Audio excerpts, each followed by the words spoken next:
Jansangram news, बातमीची सत्यता हीच आमची ओळख।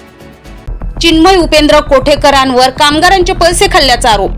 कामगारांच्या 3 महिन्यांचा पगार व 7 वर्षाच्या EPF वर मारला डल्ला। वारंवार तक्रारीनंतरही कामगार थकीत पगाराच्या प्रतीक्षेत। वर्धा नगर परिषदेत गेल्या काही वर्षात घनकचरा व्यवस्थापनातील भोंगळ कारभारात NSPL कंपनीचे कंत्राटदार चिन्मय उपेंद्र कोठेकर यांनी गोरगरीब कर्मचाऱ्यांना आर्थिक लुबाडल्याचे कामगारांनी जनसंग्रामशी बोलताना सांगितले। आपला जो आहे या जुन्या कंत्राटदाराच्या माध्यमातून जो आहे पैसा थकीत आहे का, आणि जर थकीत आहे तर कुणाकडे थकीत आहे, कोण कॉन्ट्रॅक्टर होता? चिन्मय सर कोटेकर, चिन्मय कोटेकर। किती महिन्यांचा पगार थकीत आहे? 3 महिन्यांचा। 3 महिन्यांचा? हो। ओके, या सगळ्या पगारासाठी तुम्ही कधी गेला नाही का, काही बोलला नाही का? गेलो सर, आम्ही नगर परिषदमध्ये गेलो, पुन्हा कामगार ऑफिसमध्ये आम्ही केस टाकली, पण कोणीच निर्णयच लावून नाही राहिली कोणीच। किती? आणि सोबत मला एक सांगा, तुमचा EPF जो आहे हा कटायचा का? हो, कटत होता, पण पुढे भेटला का? नाही।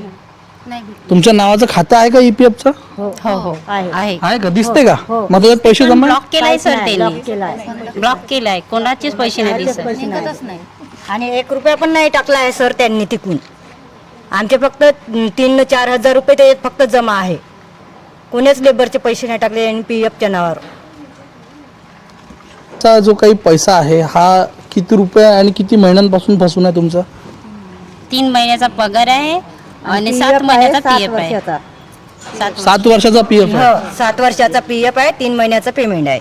बरं, मला एक सांगा, तुमच्या इथे अशा कुठली घटना घडली होती का ज्याच्यामध्ये अपघात झाला होता कुठला? हो झाला। काय झाला होता?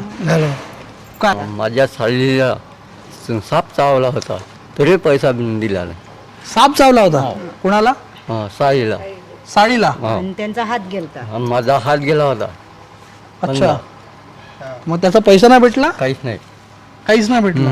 मग हा एवढा सगळा पैसा जो आहे हा तुम्हाला भेटत नाहीये, तर मग तुम्ही कधी याची तक्रार नाही केली का? केली आहे, पण कोणीच लक्ष देऊन नाही राहिलं। नाही, पण तुमच्या किती दिवसांपासूनचे आपले पैसे प्रलंबित आहेत? 3 महिने 7 वर्षापासून काम करत होतो आम्ही।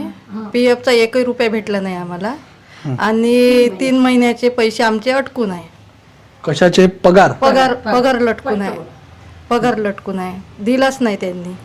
बरं, EPF जो होता, म्हणजे जो PF होता किंवा बाकी जो इन्शुरन्स वगैरे काढण्यात आला होता का? ESIC इन्शुरन्स वगैरे काढण्यात आलं, पण आम्हाला त्याच्यामधलं काहीच मिळालं नाही। तो इन्शुरन्स काढण्यात आला हे सांगण्यात आलं, पण इन्शुरन्स वास्तविकतेत काढला होता का? नाही काढून दिलं आम्हाला, तसं स्पष्टपणे सांगितलंच नाही काही, पण पैसे काढायचे आमच्याकडून काढले, पैसे काढायचे हर याचे, PF चे म्हणून, मेडिकलचे म्हणून। किती पगार होता आपल्याला?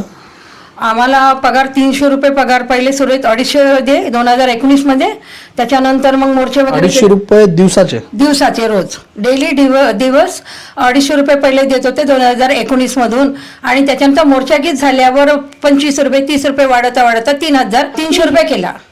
रिक्त पैसे देऊ म्हणे? म्हणजे कसं 9-10 महिने झाले बा, पगार नाही झाला तुमचा, याच्यामुळे 1 महिना एक्स्ट्रा देऊ म्हणत होते असे। बरं, तुमचा पगार किती होता? आमचा पगार 300 रुपये रोजाप्रमाणे देत होते।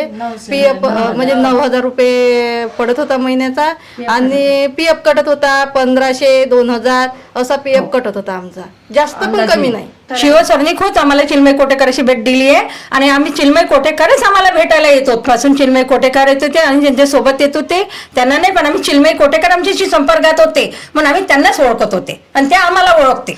सदर प्रकार बघता कंत्राटदार चिन्मय उपेंद्र कोठेकर द्वारे शासनाच्या मिनिमम वेजेस ऍक्ट, कामगार अधिनियम, EPFO व ESIC अधिनियम नियमांचे उल्लंघन केल्याने स्पष्ट दिसत असून सदर प्रकरणात लागलेली चौकशी चक्क भाजपाच्या नगरसेवकांद्वारे मॅनेज करत असल्याचे बोलले जात असल्याने पालकमंत्री पंकज भोयर गोरगरीब कामगारांचे प्रश्न निकाली लावून चिन्मय कोठेकर विरोधात कारवाई करत आपले पालकत्व पार पाडणार का हे बघणे लक्षणीय ठरणार आहे।